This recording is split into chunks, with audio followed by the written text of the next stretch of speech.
Haleluya, puji Tuhan, salam sejahtera bagi kita semua, keluarga besar GPDI LSAD Magelang. Kita mengucap syukur kepada Tuhan, kembali hari ini kita menikmati kebenaran firman Tuhan. Terlebih dahulu mari kita memperkatakan perkataan iman kita bersama-sama. Revival, berubah, berkarya, menjadi berkat. Puji Tuhan, Bapak Ibu yang diberkati oleh Tuhan. Renungan firman Tuhan hari ini saya berikan judul Bijak Hati. Kita buka bersama Alkitab kita di dalam Amsal 10 ayatnya yang ke-8. Sekali lagi Amsal 10 ayatnya yang ke-8. Demikian bunyi firman Tuhan. Siapa bijak hati memperhatikan perintah-perintah, tetapi siapa bodoh bicaranya akan jatuh. Puji Tuhan, Bapak Ibu yang diberkati oleh Tuhan. Kita tahu bersama di dunia ini tidak ada satupun yang tahu ya apa yang akan terjadi terhadap kehidupan seseorang di masa depan. Juga tidak ada satu orang pun di muka bumi ini yang dapat menentukan jalan hidup seseorang, bahkan jalan hidupnya sendiri. Nah, oleh sebab itu Bapak Ibu yang diberkati oleh Tuhan, khususnya kita sebagai umat-umat Tuhan, sebagai orang-orang yang percaya kepada Kristus, kita harus menjalani kehidupan ini dengan senantiasa memohon hikmat dari Tuhan, agar kita dapat memiliki kebijaksanaan, memiliki hikmat di dalam menjalani kehidupan kita, di dalam kita berucap, di dalam kita berperilaku, ya, selama kita ada di muka bumi ini, menjalani kehidupan kita pribadi lepas pribadi. Nah, inilah pesan yang disampaikan oleh Raja Salomo melalui Amsalnya ini Bapak Ibu. Jika Bapak Ibu membaca dan merenungkan dari Amsal 10 ayat 1 sampai Amsal pasal 22 di ayat yang ke-16, di sini kita bisa menemukan ayat-ayat yang berisikan tentang berbagai macam dan berbagai ragam nasihat tentang kehidupan manusia yang sangat baik, bahkan harus kita praktekkan, kita terapkan dalam setiap kehidupan kita ya, Amsal Salomo ini. Nah, jadi Bapak Ibu dari Amsal ini kita belajar tentang salah satu nasihat kehidupan dari Raja Salomo ya, sesuai dengan ayat pokok kita tadi. Kita sama-sama belajar, yaitu bagaimana dalam kehidupan kita sebagai pengikut Kristus, kita harus menjalani kehidupan kita ini dengan kita menjadi seorang yang bijak hati. Nah, dalam menjalani kehidupan yang Tuhan beri, sikap ini, bijak hati ini sangatlah penting Bapak Ibu. Sangat diperlukan dan harus ada dalam setiap pribadi kita ya masing-masing. Khususnya kita sebagai umat-umat Tuhan tadi, sebagai orang-orang Kristen, orang-orang yang percaya kepada Kristus yang adalah Tuhan yang benar. Nah, kita melihat apakah sikap bijak hati itu. Nah, dalam Alkitab terjemahan lama ayat ini, Amsal 10 ayat 8, kata bijak hati dituliskan sebagai orang yang berbudi hatinya. Kemudian jika kita baca di dalam Alkitab terjemahan bahasa Indonesia sehari-hari, kata bijak hati dituliskan sebagai orang yang pandai. Nah, jadi Bapak Ibu, jika disimpulkan, bijak hati yang ditulis oleh Raja Salomo dalam Amsal 10 ayat 8 ini, pengertiannya adalah seseorang yang pertama, dia ini adalah orang yang berbudi hatinya, yaitu adalah orang yang dapat menimbang mana baik dan mana buruk. Nah, Bapak Ibu jika melihat dalam Kamus Besar Bahasa Indonesia,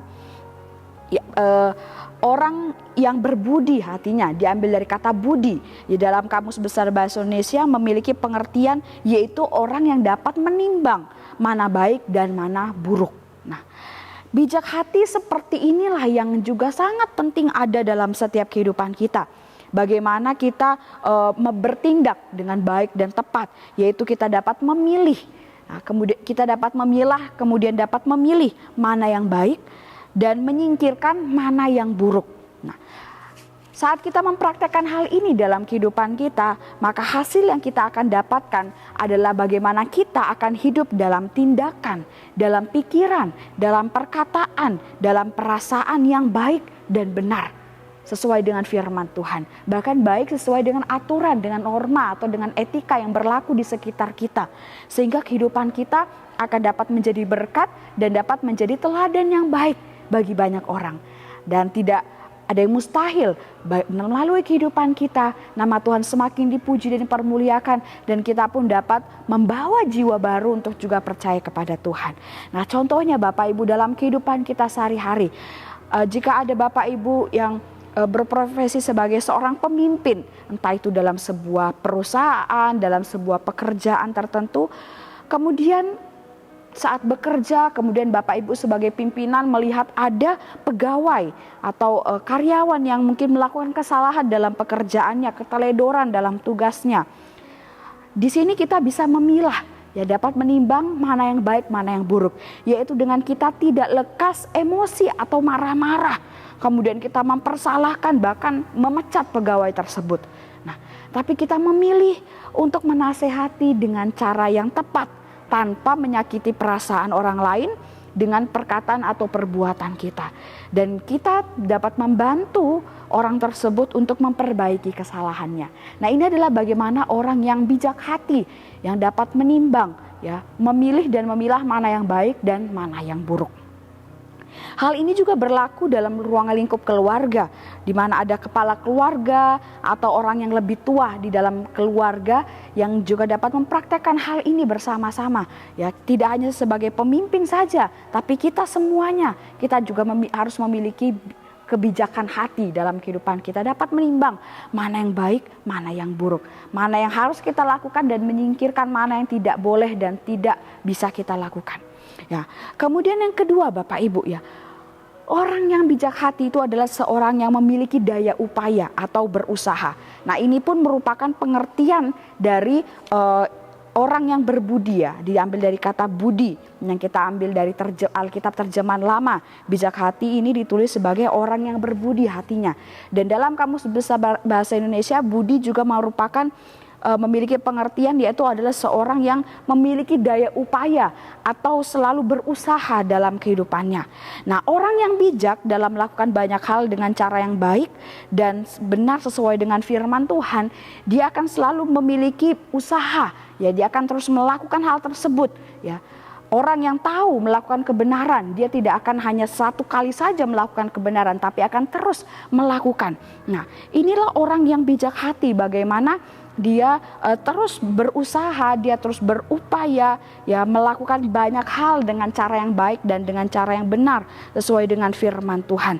Nah, oleh sebab itu orang tersebut akan selalu memiliki semangat untuk terus mencoba dan terus berupaya mengusahakan yang terbaik terhadap apapun yang dia kerjakan dalam kehidupannya, apapun yang dia usahakan. Nah, inilah orang yang memiliki daya upaya atau berusaha, atau adalah orang yang memiliki bijak hati dalam kehidupannya. Bagaimana dia adalah orang yang benar-benar melakukan segala sesuatu dengan cara yang baik, dengan cara yang benar, dan terus berusaha dan terus melakukannya, tidak hanya satu kali saja. Nah, contohnya Bapak Ibu, dalam kehidupan sehari-hari Bapak Ibu adalah seorang pedagang, kemudian dipercayakan Tuhan untuk memimpin pujian ataupun pelayanan singer ataupun pendoa. Nah, Bapak Ibu tetap berusaha melakukan keduanya dengan baik, entah itu dalam berdagang, dalam berusaha, dalam bekerja, namun dalam bidang pelayanan pun Bapak Ibu tetap melakukan yang terbaik. Ya, segala sesuatu yang Bapak Ibu dapat kerjakan untuk pelayanan, Bapak Ibu kerjakan. Nah, meskipun sebenarnya pelayanan yang kita ambil, yang dipercayakan kepada kita tidak sesuai dengan profesi kita sebagai seorang pedagang ataupun dalam profesi sebagai karyawan dan lain sebagainya, tapi kita tetap berusaha melakukan kedua-duanya dengan baik. Nah, ini adalah orang yang bijak hati, orang yang selalu memiliki daya upaya, yang selalu berusaha mengerjakan apapun yang dipercayakan dalam kehidupannya dengan sebaik-baiknya, dengan cara yang baik dan juga dengan cara yang benar. Nah, itulah Bapak Ibu orang yang bijak hati. Kemudian selanjutnya, orang yang bijak hati itu adalah seseorang yang pandai. Nah, kita melihat di dalam Alkitab terjemahan Bahasa Indonesia sehari-hari tadi dituliskan bijak hati adalah orang yang pandai. Nah, jadi bijak hati adalah seorang yang memiliki kepandaian. Nah, pandai itu tidak hanya berbicara tentang kemampuan berpikir dalam belajar seperti halnya kepada seorang siswa, siswi ataupun murid-murid sekolah ataupun perkuliahan Bapak Ibu. Tetapi pandai adalah bagaimana kita dapat mengerti sesuatu dengan tepat. Nah, ini adalah pandai. Nah, orang yang bijak hati akan memiliki tentunya kepandaian dalam dirinya, yaitu kepandaian dalam contohnya belajar firman Tuhan. contoh saat kita mendengarkan renungan atau firman Tuhan atau khotbah, kita sungguh-sungguh memperhatikan sehingga kita bisa menangkap setiap pesan firman Tuhan itu dan bahkan benar-benar melakukannya dalam kehidupan kita sehari-hari. Kemudian pandai dalam bekerja. Contohnya pekerjaan apapun yang kita miliki, yang kita kerjakan, kita akan melakukannya dengan cara yang benar, dengan sesuai aturan yang berlaku. Ya, bahkan kita bisa mengembangkan inovasi, kreativitas atau metode-metode yang baru dalam bekerja. Ataupun dalam berusaha atau berdagang. Bapak Ibu berdagang dengan pola atau dengan metode yang benar. Ya, tidak melakukan kecurangan dalam berdagang, memberikan pelayanan yang terbaik kepada pelanggan dan lain sebagainya, termasuk Bapak Ibu memahami setiap barang-barang yang Bapak Ibu pasarkan. Nah, ini adalah kepandaian yang ada dalam diri seseorang yang bijak hati. Dan inilah yang sangat kita perlukan Bapak Ibu. Nah, oleh sebab itu dari renungan firman Tuhan ini kita sama-sama belajar. Dalam menjalani kehidupan ini, kita harus menjadi pribadi yang bijak hati Bapak Ibu. Yaitu seseorang yang dapat menimbang mana baik dan mana buruk, memiliki daya upaya, selalu berusaha, selalu bersemangat, dan juga memiliki kepandaian, yaitu kemampuan untuk mengerti sesuatu dengan tepat. Nah, Bapak Ibu yang diberkati oleh Tuhan, kita tidak perlu khawatir saat kita berdoa minta kepada Roh Kudus yang akan membimbing kita semua untuk dapat melakukan firman Tuhan, menjadi seorang yang bijak hati dalam kehidupan ini. Puji Tuhan, Bapak Ibu yang diberkati oleh Tuhan, Tuhan Yesus memberkati kita melalui renungan firman Tuhan hari ini.